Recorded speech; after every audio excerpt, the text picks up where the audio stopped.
Hello, my name is Avish Sharma. My registration number is 24BML0025. I study at the Vellore Institute of Technology, Vellore, and I'm doing BTech in Electronics, Communication and Engineering with specialization in biomedical. So today our topic that I'm going to do will be optical fiber communications, its practice and also its principles. This source is by John M. Senior. Our first topic of this chapter will be optical communications.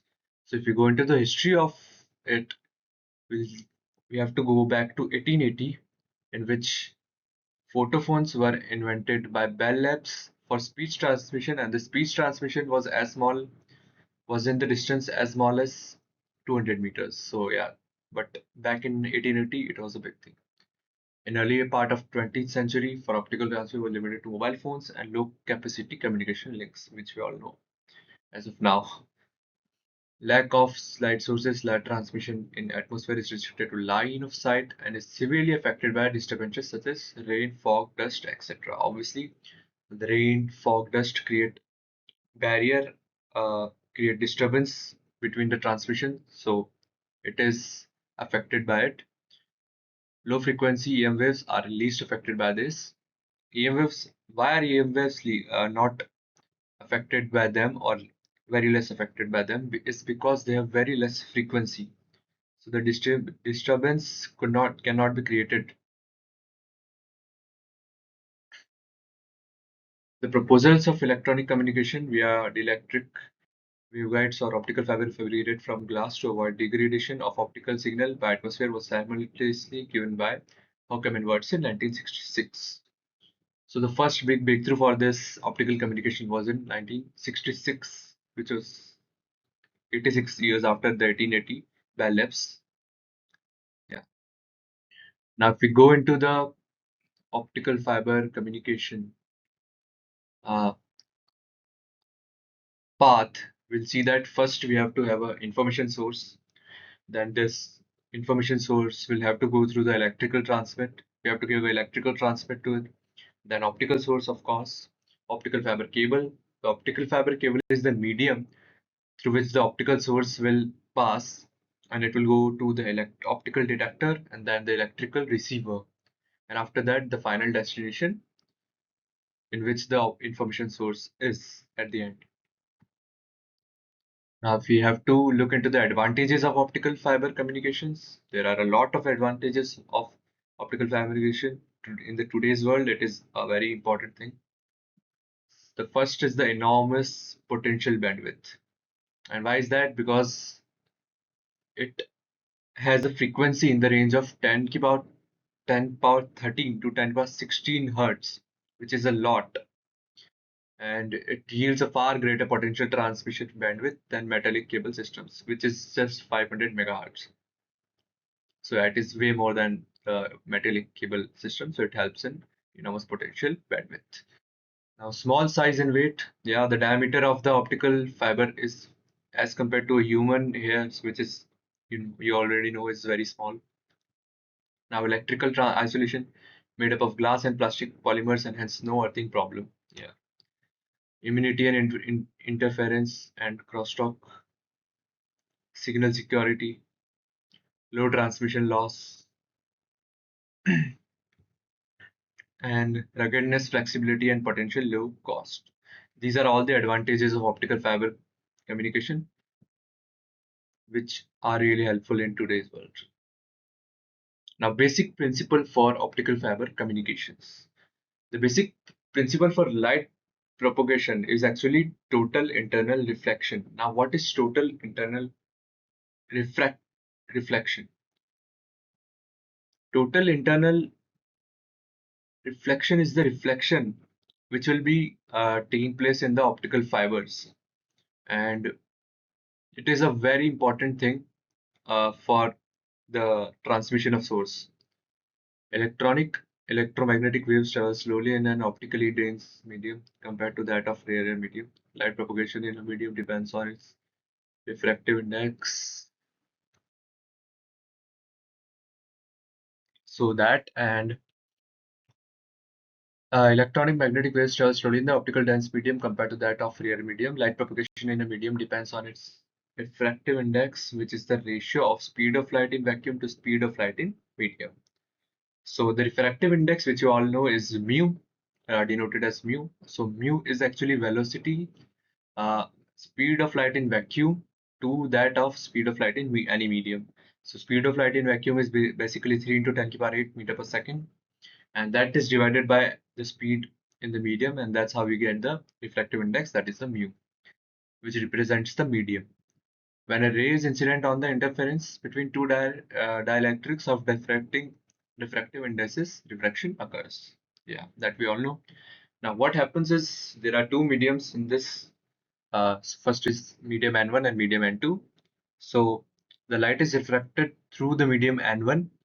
It goes and then it incidents at an angle phi 1, and then it refracts, and you can see the refracted ray, and it makes an angle of phi 2 with the normal, and the and then you can see the purple imaginary line, which is if the light would do internal reflection, so that portrays that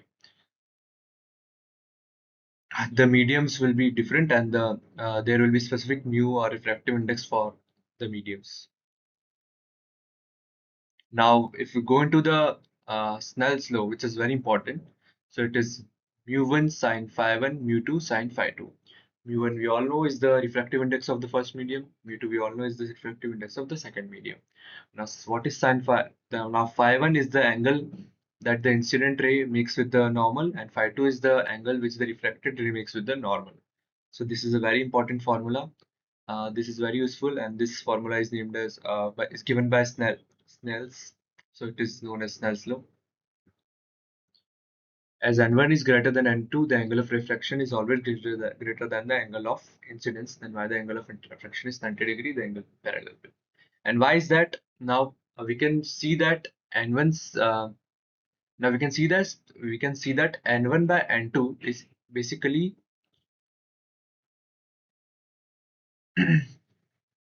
the ratio of the both the angles sine phi 1 by sine phi 2.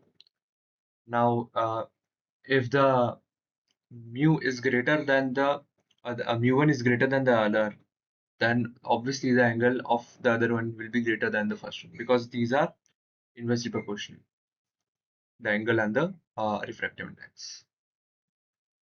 Now if we look into this, the parallel derivative between directions of angle of incidence must be less than 90 degrees. This is the limiting case of refraction, and the angle of incidence is now known as critical angle.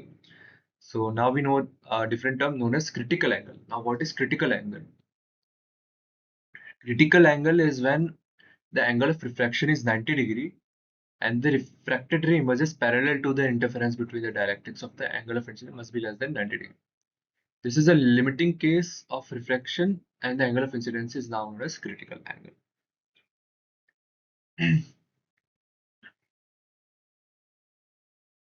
As you can see, this is the case of total internal reflection, in which the by reflection law the I is equals to R, that is phi is equals to phi, both are phi.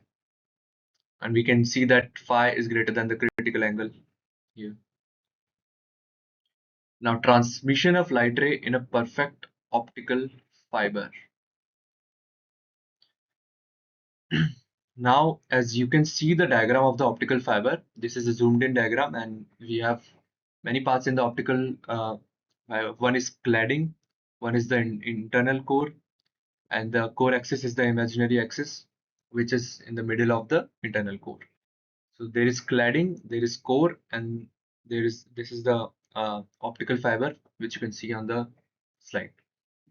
Now, what happens is when a ray gets into the optical fiber, it it incidents, and then it makes an angle with the incident, and then it reflects, which is the total internal reflection. Then it goes, and then it reflects, and then it goes, and then it reflects. As you can see in the diagram, any discontinuities or imperfection at the core cladding. So now we have a different term, which is acceptance angle. Only rays with sufficiently shallow gazing angle, that is with the angle to the normal greater than the critical angle, at the core cladding interface are transmitted by the total internal reflection. Hence, not all rays entering the fiber core will continue to be propagated down its length. So we can see there is an acceptance cone. And why is there a acceptance cones? Because the ray is making the angle acceptance angle. So we have to just name it the acceptance cone. You can name it whatever you want, but for the for easier understanding. Now as the ray makes the acceptance angle, it goes into the cladding, it goes into the fiber, it goes into the core of fiber, and then it reflects. And then after reflecting, you can see there is total internal reflection. And yeah, through the normal, you can see that the ray is also, if we pass a ray like this, it is also going through the cladding, but that will be lost by the radiation. So the reflection mainly happens in the core region of the optical fiber. Now, any ray which are incident on into the fiber core at the angle greater than acceptance angle will be transmitted to the core cladding interference at an angle less than critical angle and will not be totally interreflected. Now, this is the condition for the total internally reflection. The rays should be less than the acceptance angle and more than the critical angle. If the angle they make is greater than the acceptance angle and less than the critical angle, then it will not be totally internal reflected. So this is the condition of the total internal reflection. Thus, for rays to be transmitted by total reflection, they must be incident on the fiber core with acceptance core defined by the conical half angle phi a, as we defined it. Hence, phi a is the maximum angle to the axis at which light may enter the fiber in order to be propagated and is often referred to as accepted angle of the fiber. What is acceptance angle? It is the maximum angle to the axis at which the light may enter in the fiber in order to be propagated is often referred to as true. Now we go to the next slide. Relation between the acceptance angle and reflective index is achieved through numerical aperture. Now we can see the light ray which is passing through the medium air, which has a refractive index of 1. So it passes through and it goes to the core, and you can see the total internal reflection. We can see that the fiber has the refractive index N2 in this. Now, why is the pi by 2 minus theta 2? Because as we can see, this is making an angle 90 degree, all of it. And now, if we look into phi, that will be 90 minus theta 2. This is understandable because it is perpendicular to the phi is the perpendicular. Using Snell's law to now we can use this Snell's law, which is n1 sine phi 1 is equals to n2 sine phi 2. Here n1 is basically the air medium, which is n0, which is 1 sine theta 1, n1, which is the refractive index of the core sine theta 2. We have two refractive index in the optical fiber. N1 is the refractive index of core, and n2 is the refractive index of cladding. So that we have to look. Here phi is greater than the critical angle at the core cladding interface. So n0 sine theta 1 is equals to n1 cos phi is equals to n1 1 minus sine square phi. Now now we can write cos phi as 1 minus sine square phi, as sine square phi plus cos square phi is equals to 1. So understandable. Consider the limiting case of total internal reflection. Phi becomes equal to the critical angle for the core cladding interface. Theta 1 becomes equal to the acceptance angle for the fiber, and not sine theta a is equals to root of n1 square minus n2 square. So that is the formula. And NA, which is the numerical aperture, will be equal to n0 sine theta, which will be equal to the root of n1 square minus n2 square.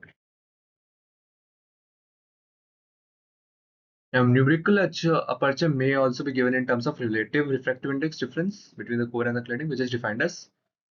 So this is the relative refractive index delta, and delta is equal to n1 square minus n2 square by 2 n1 square, which is approximately equal to n1 minus n2 by n1. Now the deal is the delta should be very less than 1. So the numerical aperture will be n1 into root of 2 delta. And we all know how delta is calculated.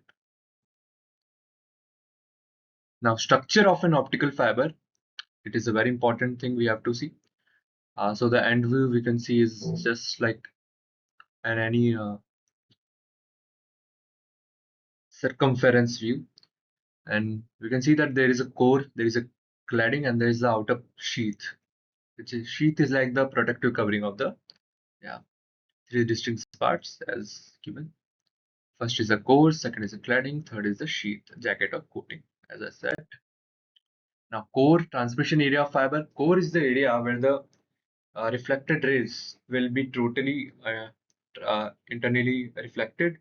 They will be they will be making normal. They will be reflected. They will be making an angle of incidence, angle of reflection, critical angle. All that will be created at the core. Typical core diameter range from 50 to 500 micrometer. So it is a very small diameter, made up of plastic or glass. Mainly, it is made up of plastic as it is cheap, but glass is very good reflector as well. So that is cladding. Surrounds the core and has lesser refractive index than core. So the cladding, which is the outer part of the core, has less refractive index than the core. It defines the optical boundary of the core and makes sure the total will go. Now the cladding makes sure that the total internal reflection is done, made up of either plastic or glass, same thing as core. Now sheath, as I said, is a coating. It is a special plastic coating that provides shock and abrasive resistance for the fiber. Thickness ranges from 250 to 1000 micrometers. So as you can see, the sheath is a really thick part of the optical fiber, not involved in actual transmission flight. The sheath is not involved in any type of actual transmission. The mainly the optical transformation helps in is done in the core, and the cladding helps the total internal reflection. The sheath does not do anything. It's just for the protection. Types of fiber classification on based on the materials. Now, first glass fiber. It is made by fusing mixtures of metal oxide and silica glasses. Example: germanium oxide, silicon oxide, core SiO2 cladding, SiO2 core, P2O3 SiO2 cladding. It is P2O3 and SiO3 are a mixture. Now, plastic fiber, as you can see, made up of plastic fiber. As we saw on the last slide, that the optical fiber is either made of the glass fiber or plastical fiber, plastic fiber. Now, the plastic fiber, this can be handled without any special care due to its roughness and durability. As we know, the plastics are very durable. Example: polystyrene core, methyl methacrylate cladding, polymethyl methacrylate core, and copolymer cladding. If we go to the classification based on the number of modes will be optical fiber is a dielectric waveguide. Now, energy in fiber is propagated by electric and magnetic field vectors of electromagnetic which can be analyzed by the Maxwell field equation. Now, as we know, the Maxwell field equations were given for the electromagnetic waves, and electromagnetic waves are basically produced by the magnetic and the electric field. So the rays are also produced by this only. So yeah, Maxwell equation have different discrete sets of solution called the modes. Number of modes propagating in an optical fiber can be determined by a factor known as horizontal wave number. Now, horizontal wave number gives an idea about the number of modes. Now, what is the formula for the how do you calculate the horizontal wave number? It is denoted by V, and V is equals to 2 pi A by lambda into numerical aperture. Now we know how to calculate numerical aperture. That is root of n1 square minus n2, as we saw in the last slides, and that is how we calculate the V, which is the horizontal wave number. Here, alpha is the radius of the core, so that we have to remember, and numerical aperture. Pi we all know, and lambda is the actually the wavelength of the ray. Now, maximum number of modes supported by step index fiber is, so the maximum number of modes will be half V square. V is equal to horizontal wave number. We all know how to calculate maximum number of modes supported by graded index fiber. So that we have to remember. So the maximum number of fiber for the step index fiber will be half V square, and for the graded index fiber will be 1 by 4 of V square. For V smaller than 2.405, only one mode is supported, which is the single mode fiber. For V is greater than 2.405, can support more than one mode, which is the multi-mode fiber. The wavelength corresponding to V is equals to known as the cutoff wavelength for the fiber. So as we can see that V is equals to 2.5 is the cutoff wavelength of wire. If it is less than 2.40, this is a single mode fiber. That is, one mode is only supported. Now, if it is greater than 2.405, then it is a multi-mode fiber, and which there is more than one mode it can support. So yeah, that, and the wavelength of the fiber would be lambda c is equals to lambda v upon 2.405. Yeah, so lambda c is the cutoff wavelength, and lambda is the wavelength. V we all know is the horizontal wave number, and 2.405 we divided by that to get the cutoff wavelength. Single mode fiber. Now, what is single mode fiber? These fibers are very narrow core, that is up, the diameter is as low as 10 micrometer, hence allow only one mode, that is, yeah, to pass through it. Numerical aperture and acceptance angles are small for these fibers, which allow only the transmission of fundamental modes.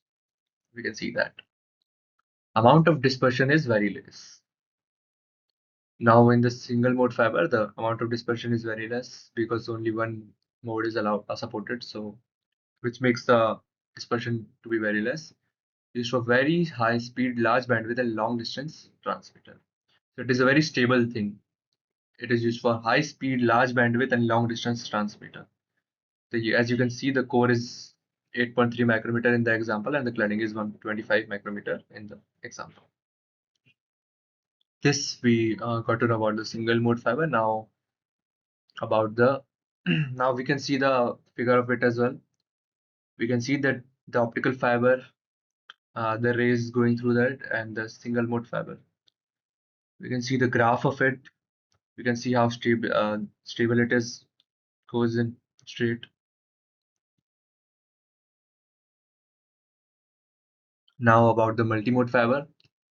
These fiber have relatively wider core. So yeah, multimode fiber is relatively wider than the single mode fiber, which is approximately 50 micrometer, which is compared to the 10 micrometer in single mode fiber is way more. Allow different modes to pass through it together. As we can see by the name multimode fiber, we can know that the different modes are supported in it. There are two rays traveling in the core, axial ray and marginal ray. So yeah, this is important. The axial rays are along the axis and the marginal ray is near the fiber surface. Marginal ray travels longer distance than the axial ray. Okay, so that we have to know. The marginal rays which are near the fiber surface generally travel longer distance than the axial ray. This time delay causes distortion in the pulse, leading to dispersion, results in broadening of light pulses, reducing the transmission speed and transmission bandwidth. Best designed for short transmission distance and is suited for use in LAN systems and video surveillance. So this type of multimode fiber is basically best designed for short transmission distance. As we can see, the single mode fiber is best suited for the long distance side. It is larger bandwidth, but for the multimode fiber, it is the opposite. It is used for short transmitted distances and is suited for use in LAN systems, which are we can use used in day-to-day life in the computer systems and all of that, and obviously video surveillance, camera and stuff. As you can see, the core is way bigger than the single mode fiber, which we could see in the single mode fiber. The core was like in this the core is 50 to 62.5 micrometer and the cladding is 125 micrometer. We could see in the single mode fiber that the cladding was way more occupying than the core. So yeah, the multi-mode fiber, the mainly distance is it's for used for the short distance, and also it has a relatively wider core than the single mode fiber. That is the main difference between both of them. Now as we can see, there is a slight difference in the conduction as well. Input pulse, and then you can see the internal reflection and all of that. The output pulse you can see is different. In the single mode fiber, the input pulse and the output pulse were same. In this, there is a different pulse. So yeah, that is also a difference. Now we can see that the difference between the multi-mode and the single mode transmission.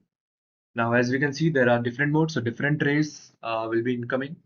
And as we can see, there will be lots of reflection and all of that taking place in the core. That's why the core is also big in the multi-mode fiber.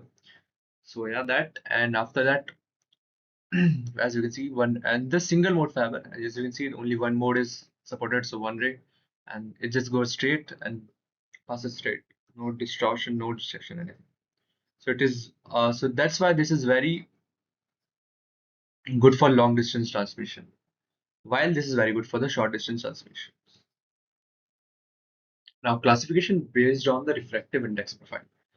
Now, Now, step index fiber. Refractive index of core is uniform throughout and undergoes an abrupt change at the cladding boundary.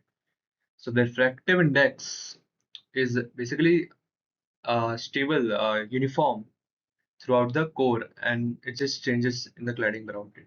That is what we can see. This is the multimode step index fiber, as we saw in the last slide as well.